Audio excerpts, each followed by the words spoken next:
And of course, our focus is on women. If I could introduce our panel, please. Jean Bennington-Sweeney is the Chief Sustainability Officer and the Vice President for Corporate Social Responsibility at 3M. Rosalind Hudnell is Vice President, Worldwide Corporate Affairs for Intel. Farah Say is VP Global Supply Network and Business Services at P&G. And Hélène Ratgen is Senior Partner at Egon Zehnder. So let me begin with you, Jean. You have had a long career, or having a long career, at a tech company. You have been both a pioneer and a mentor. And I want to focus on the things that you have found that have helped women to overcome the challenges that they face having that kind of career. Well, first I'll start by saying that to some extent, listening to the conversations, I feel like there's discussion about someone other than me. I'm an engineer, and I work in a multinational company, and there's a lot of discussion about what we can do to support women in engineering. Well, we're here, and there's a lot we can do, and I actually take it very personally because I'm, having been one of the first few women engineers in my company, I know what it's like to work in an environment where no one looks like you, where everyone looks different. And so to be able to find those connections and to be able to find mentors and to be able to find what the opportunities are, it takes a challenge.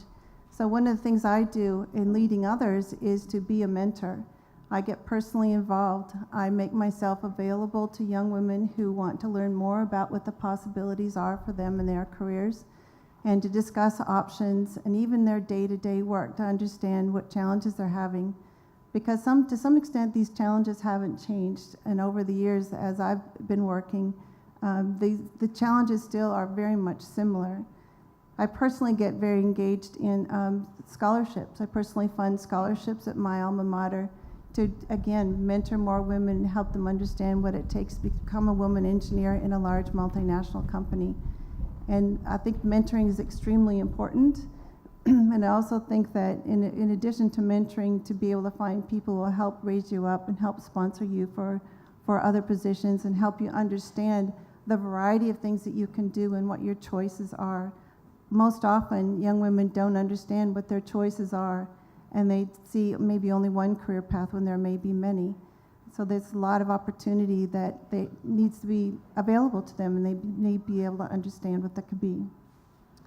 Roz, you've talked a lot about the value of mentoring, the value of role models. Can you explain more to us about the importance of role models, especially for young women who are going into these kinds of careers? Yeah, so thank you. And Jean, I think female engineers are rock stars, so you're just a rock stars.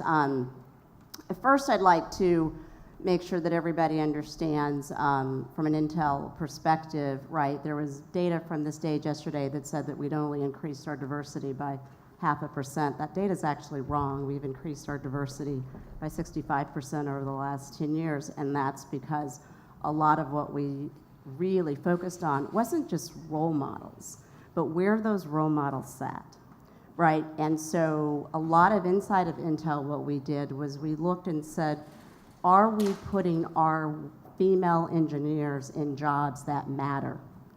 If we believe diversity and inclusion actually helps deliver a better product, are they leading product teams? Are they in places where they are leading engineers? And so a lot of the work we've done over the last 10 years is really focused on our female brilliant rock stars and where are they? So now you look inside of Intel and we have women leading major engineering groups, major P&Ls, and that matters. But the one thing that we also looked at was we researched the medical industry. So let's step back. Girls do math and science. Half of medical schools are women around the world. So this whole idea that girls don't do math and science is false. If there's nothing else I can get you to understand today, is that's actually false. They just don't do it for the purpose of technology engineering because they don't understand it. So the one thing I'll say is the number one fact, generally, of whether a girl goes into engineering and technology is if she has had a consistent presence in her life of somebody already in the industry. Why? Because they can translate what it is. Girls know what doctors do. They save lives. They help save the world. Ask a girl what an engineer does. Roz, what does an engineer do? They don't dress nice. What does an engineer do? So a lot of what we did was we went out and I really said, let's have them see all the different types of women engineers out there. Not just role modeling from a mentoring, but role modeling from, do they see themselves in you? And so a lot of what we've done is look at what is the typical role modeling, but even the broader role modeling of, do young girls all around the world from different ethnicities that have different visions of their life understand that there's somebody like them? That's really important. And last, and then I'll stop here, is we also have really tried to address issues of isolation, right? If you look in engineering schools around the world, for the most part, women are highly isolated. They don't look around and see a room that looks like this. And so what we've really tried to do is look at, how do you ensure that they're doing work that matters, that they're doing it in an environment where they're not so totally lonely. And part of that is why we've really been driving, quite frankly, to just get more representation. You can include who you don't have. And so a lot of our focus has been, how do we help continue to bring that pipeline in, but then how do we include them in our workforce and grow them into really important jobs that are engineering focused? Faraz, I'm old enough to remember when P&G was Procter & Gamble and sold soap. So you're sitting on a panel that is about tech, but I want to talk to you about the kinds of cultural changes and cultural ideas that you have made to bring women into your company and to advance those women through those careers. Sheila, it's a good question about, are we a soap company? Maybe to tie it to today's word, probably starting 180 years when we were truly a soap manufacturer.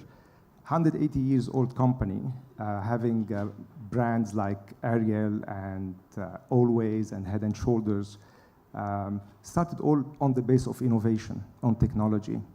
It's a company that we spend every year close to $2 billion on research and development, at 50% higher than the next biggest competitor. At the heart of it, we have 6,500 scientists driving those innovation. And guess what? The leader of that 6,500 scientists is a lady called Kathy Fish, our R&D, Chief Technology Officer. So when I think about where have we been on this journey on culture and diversity, the starting point, we didn't start yesterday or last year. It has been a journey. Today we are about 45% of our organization female, okay?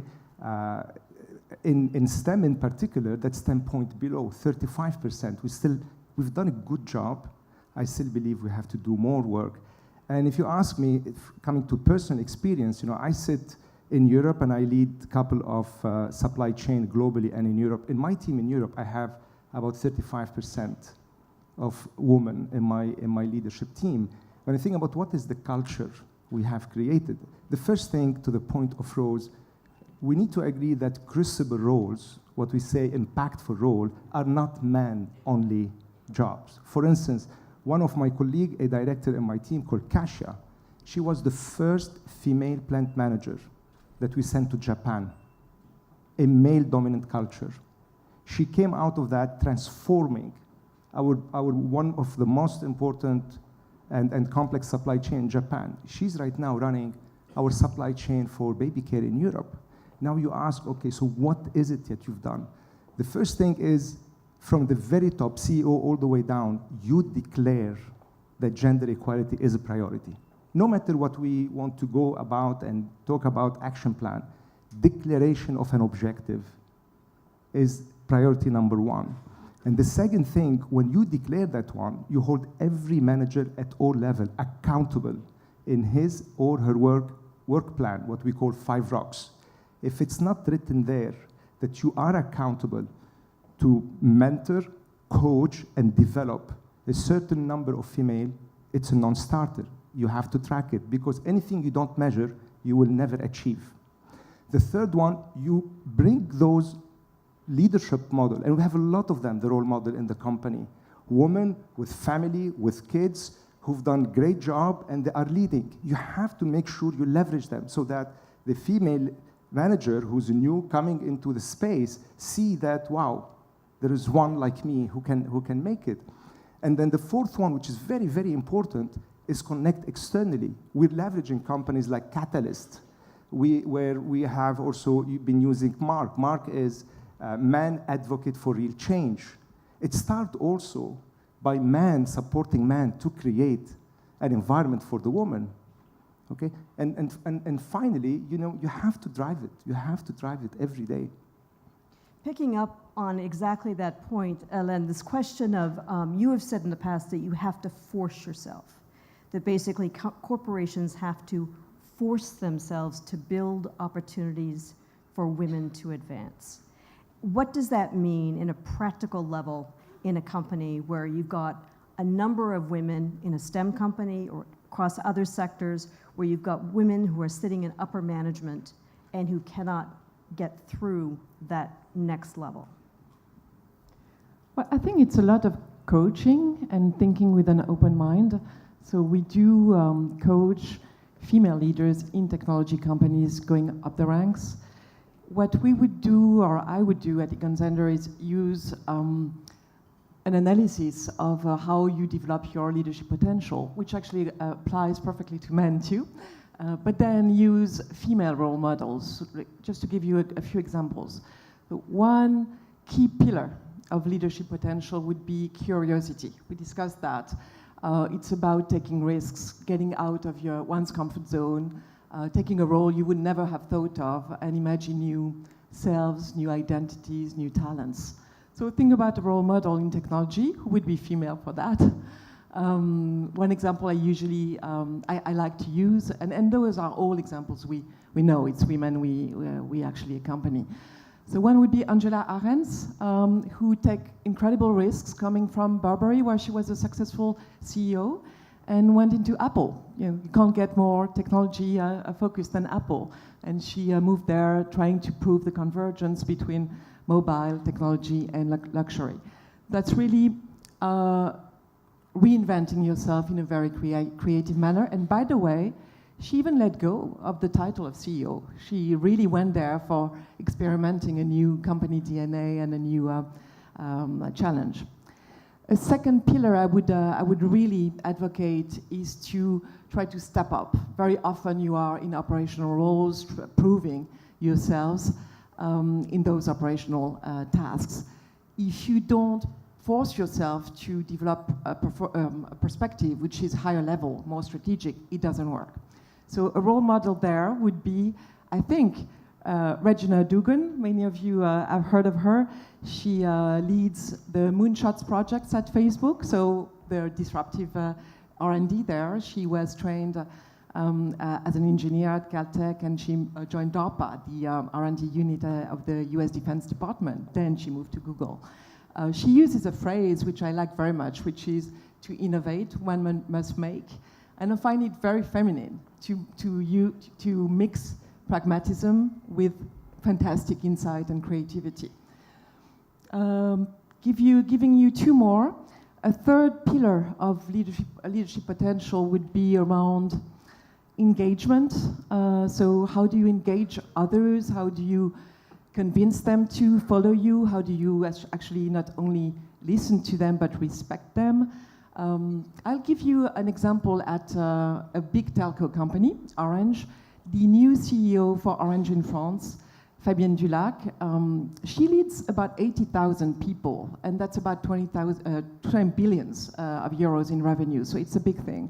And that woman, with actually a sociology background, she quotes Bourdieu at ExCom level, in the debates with the CEO, and she uses really her observation of humanity and how groups and individuals interact with each other to lead change in an industry which today is completely led by low-cost competition. So developing such a long-term perspective and human ethics is remarkable. And I would want to say here that it applies very well to the engineering world, where engineers continuously reinvent the world, try to comprehend it, to analyze it. If the issue of young women is one that there are young women in the pipeline, and perhaps there are increasing numbers of young women in the pipeline. The issue then is not just getting young women engaged and interested in these subjects, but also of retaining them once they come into your companies. And so can we talk a little bit about, first off, why women might choose to leave, and then what works to keep them? What do you need to do in a corporation to keep these women? Can I, one of the things that I just feel compelled to remind us that we're actually having a pretty privileged conversation here. There are 66 million Yes. girls that aren't in school. So it's hard to talk about whether or not we can actually get to true STEM sustainability when you have 66 million girls around the world that aren't even in school. We can't even get to that. So if you step back, right, and you look at what are we going to have to do as a world, right? What we've looked at is we have programs for women in Africa. We have programs for women around the world. Part of STEM skills isn't, not everybody has to be an engineer, right? But what we do know is innovation and jobs and businesses are going to be created through some use of technology innovation. So when we step back and we look to kind of get to your question, and I've seen every story, 21 years of technology, I've seen every story of why women succeed and why women don't succeed. And I think for us, there's many, many reasons, but fundamentally, issues of isolation, a next generation that actually wants to do their own thing, issues of not being put in valuable jobs and work. So we had to do a lot to really step back and say, are we putting women, right? When we have somebody that comes in and they've gotten a PhD, so I mean, literally, 4% of women around the world get PhDs. We don't have time to even talk about academia. So when they come in and they have a PhD, and they have a PhD in electrical engineering, do you know how isolated that woman is? And then we don't put her on really exciting work. She didn't go to school and deal with all that to do boring work. We're going to lose her. So part of that is not just the role modeling, but are we giving women the opportunity to do what they studied to do, which is fabulous work. So that was the number one thing. We had to really, really step back and evaluate it. And how do you do that? You literally look at, what project is she working on? What does she do all day? Do you like what you do all day? No, I don't like what I do all day. I think I'm being underutilized. She's being underutilized. I mean, thousands of conversations happen inside of Intel, right? And so I think when you say, how do you keep a woman? Kind of, how do you keep a man? Give them valuable work they care about. Pay them. Give them opportunities to grow. What I've seen is women are not all that different. What happens is that generally we need to force what happens naturally for men for women. And the other thing that we really identified was that a lot of the opportunities inside of our company were not opportunities that were always posted. There was this informal network of where opportunities were, and we had to make that much more visible. And then the last thing in terms of forcing is we actually did have to force it. We actually did have to hold our leaders accountable. How did you do that? Our CEO set goals. And they had to come in every quarter and talk about, at the end of the day, it's not about how many people you train, how many people you're mentoring. It was bottom line, who's in your work group, what work are they working on, who are you promoting, who have you hired, what are they doing? Bottom line engineering, end of the day facts. So that's back to Ferris's point, where unless you make it a performance priority, a performance goal, where you as a manager are going to be rated on that, it doesn't happen. What we basically said was, I as a leader in Intel are held accountable to a lot of things. That's how, I mean, you're held. Why don't we hold our leaders accountable? If we say diversity and inclusion is key to innovation, then why don't we hold managers accountable? I can't miss my budget, so why should I miss my diversity numbers? So I think what we said was, no, this is really important for the company, and we're going to manage you on this, just like we manage you on everything. Now, it's not as simple. But until you get there, you really do have to force it, because if it was going to happen naturally, ladies and gentlemen, what would have happened by now? I think another aspect of that is helping young women to see their own possibilities, because oftentimes I find that young women have have accepted biases, that they can't do that job because maybe they don't think they're qualified, or that job's not available to them, or other people have said to them, very few people ever get to do that. And I actually had that happen to me. I was leading a major manufacturing organization. I wanted to lead a business. I had gotten my MBA, and my direct supervisor told me, well, very few people make the change from manufacturing to business, so it's not possible. And I said, is it possible that one person could? And he said, well, maybe one person. And I said, well, that could be me. So I really had to take my own initiative to say, if it's possible, then I can make it happen. And we need to mentor more women to do that. So you obviously got the job, but what was his reaction when you said, well, it could be me? His mouth dropped open. He didn't really say anything because he knew I was right. So he just kind of, whoa, okay, go for it, girl. And after you got there, did you get the support you needed? Absolutely, because the organization as I moved into running a business, then I was very supported in that business. I had the energy I needed, I had the backing that I needed. At the same time, I had very aggressive goals that were set on me that I had to achieve for operating income and sales. And so the burden was on me too, right? It just wasn't what other people could do for me. It's how I had to prove myself, that I had the leadership, I had the capability, and I could get the results. And so that's what I think we need to do more of for young women, to see that it is possible because there are role models that are doing it. Boris, you're going to say Just something. want to build on Rose and Jean's point. You know, I see a holistic thing when we talk about diversity, women in STEM. You know, in any vector of a company, you want to attract, you want to retain, and you want to inspire. So depending where you are in the journey, okay, if you don't have a pipeline issue is one thing. All of us have got a pipeline issue. So in the attract, do we explain what are those STEM's role? Because today, when we talk about STEM, I can argue any job is a tech job.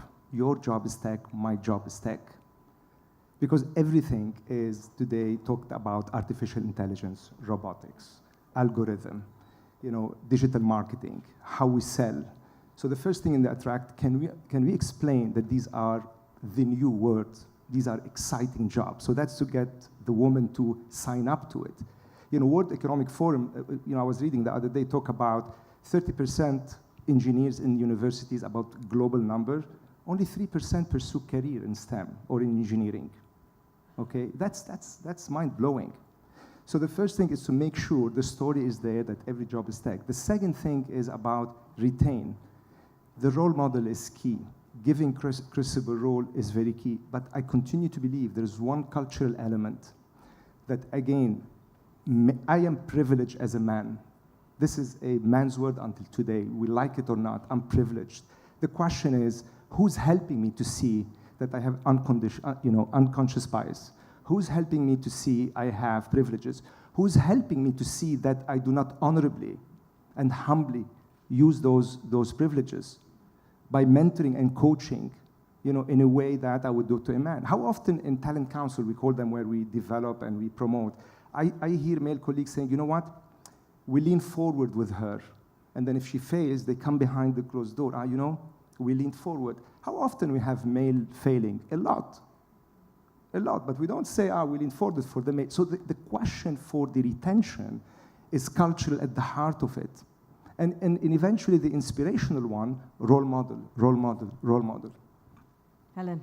Yeah, building on these points, the mix between forcing devices and actually thinking creatively. I recently recruited the chairwoman of a supervisory board for a semiconductor company. So semiconductors, boy, there are no women. So look for a chairwoman there. So we had no choice. So there was a forcing device because the 40% rule applied. That was a French board. So we needed to find a woman. And we really wanted to find someone who understood R&D, manufacturing, that kind of hardcore tech world. So what we did is that we progressively expanded our search to adjacent industries.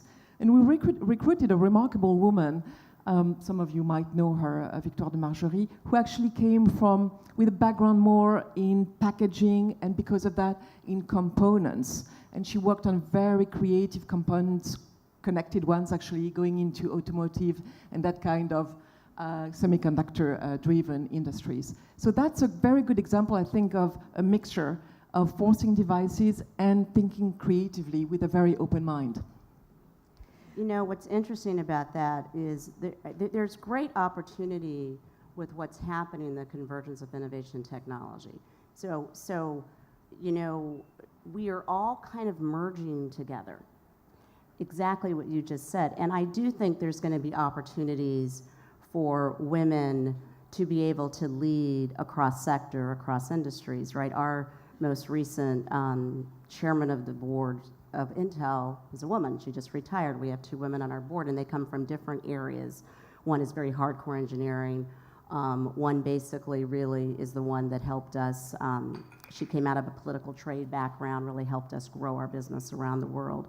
And Jane Shaw, who is the retired chair, came out of the biomed pharmaceutical.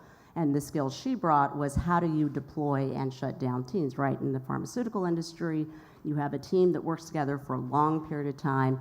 That drug goes to market, and then that team disbands, and that's a lot of what happens in our industry. So there is this opportunity for companies to think broader. How did people used to get on boards? Well, number one, you had to be a CEO. Okay, well that ranked, you know, okay, that's all men. Or you had to know somebody. So I mean, it's this whole aspect of what's happening in the world. Companies want to win, companies want to succeed, and so where I've seen our progress happen is when we really stepped back and we looked at what is the skill we need and forced ourselves, what is the skill we need? Because I truly believe, I don't know if there's enough out there, but when I have seen us really, really get serious about the skill set we need and be willing to go beyond one campus, one school, one search firm, women are out there. And you know, half of our hiring now is diverse, which inside of Intel, that means non-Caucasian or Asian men. So half of our hiring. The pipeline didn't expand that quickly in 3 years, right? Part of it was us just saying, if you have a fundamental belief that talent is out there. So part of this is the mind shift.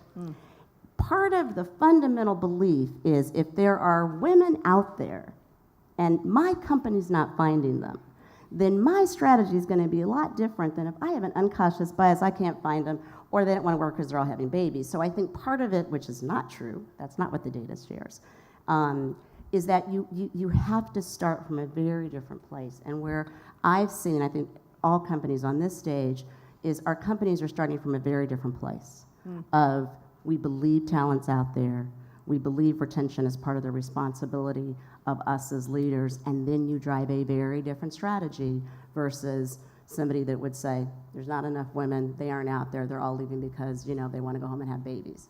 But what happens if that attitude permeates your industry, or it permeates the aura around your industry and inhibits young women in particular from choosing careers in tech and engineering? Well, that's a huge problem. That's why I think we're all working incredibly hard. Let me tell you, some of the best mentoring programs that we've done is actually having women and our men of color go out in the community not as engineers, go out as basketball coaches, go to fashion shows. Really, part of the important thing is to show that phenomenal women technologists actually are, you know, normal people. The one thing that we really, really identified, though, and I know I'll do this really quickly because it's really important. So we did these focus groups, and these young women were saying, well, I don't want that job because, you know, I'm going to have a family. And then you find out they're not married, they don't have a partner, they're not even pregnant. Okay, but you are turning down an opportunity for something you want in 10 years. And they said, well, because leaders at Intel, I mean, you women, you don't have families. I said, I have 3 kids. I said, do you know Aisha has 3 kids? They do. And what we found out was our women leaders were not doing enough to share their whole lives. They were shocked to find out they had families. They were shocked to find out that they struggled with their own work-life balance. So part of role modeling is being authentic enough to share that. And what we found with a lot of our women was they didn't talk about it because they thought that they would have that bias of being seen different if they really shared a lot about their families. And that was the one thing that was preventing our younger women from aspiring to want those jobs, because what they didn't see was I can be a person with a life and still do that job. It's not easy. So a lot of what we did in the last is, share your story. And so we've had a lot of our very senior women sharing their story, and that's making a difference. Helen. Those stories are a lot about tenacity, which is actually the last piece of leadership potential I wanted to explain, or at least highlight. And let's be clear about that. Male leaders also need tenacity, but female leaders still need very significant tenacity to make it. One example I would give, again, to give a role model, I would pick maybe Corinne Vigreux, the co-founder of TomTom, if you know that company. It's been around for 30 years, and it was the first company to invent a standalone device for GPS systems. And that's the thing we used to put on the windshield of our car before it was on our phone. Exactly. Well, that's my conclusion. Not only Corinne developed that in a remarkable way with a bunch of partners, and that became the leading player in that field, and that, developing a startup is a lot about working extra hours, and by the way, she has 3 kids too. But then you get new challenges over and over and over again, such as Google moving into your area and suddenly completely dominating your industry because of mobile phones. And guess what? Now they're reinventing themselves, doing sports watches, for example. So that means not only she did that for 30 years, but she's still doing it. Tenacity. Jean. Yeah, I was just going to say that there are women engineers out there. There's lots of women engineers that are working hard to be a positive influence. And they're spending time with Girl Scouts, for example, or spending time with going into schools and talking about their careers, or doing science experiments, whatever it might be. There are a lot of women doing that, and I believe we're having a very positive impact to influence both boys and girls to see that there's a career in science, and it's a lot of fun. Sure, there's barriers, but who in their career has ever had it completely easy and they just floated on up to the top? Not many people. So it's a challenge for everyone. But I think that each of us needs to take personal responsibility for helping, for raising each other up, and for working together to show that science is fun, that math can be pretty fun too, and that we can work together, particularly in a collaborative team environment. Women like to work in collaborative environments, and we create a lot of cross-functional teams to introduce a new product. And women really thrive in that because we can work together, bounce ideas off of each other in both men and women together in a team. And reinforcing that collaborative team environment is very important for a company to make sure that women can thrive in particular, and people of diversity. So I think it's really important for companies to live and breathe that kind of environment, and that it's believable to the point that people really want to come work for your company as a woman engineer, because you can see that women have been successful doing it. We've danced around sort of the last issue that I want to talk about, and that's, we've kind of come around at it a couple of times, but I want to really focus on this question of getting more women onto the executive floor, getting more women around the board table. And often you hear this question of fit. It's a very subjective thing, fit. I don't know what fit means. I mean, is it someone you want to play golf with? Does that mean you're a good fit? If you don't play golf, does that mean you're not a good fit?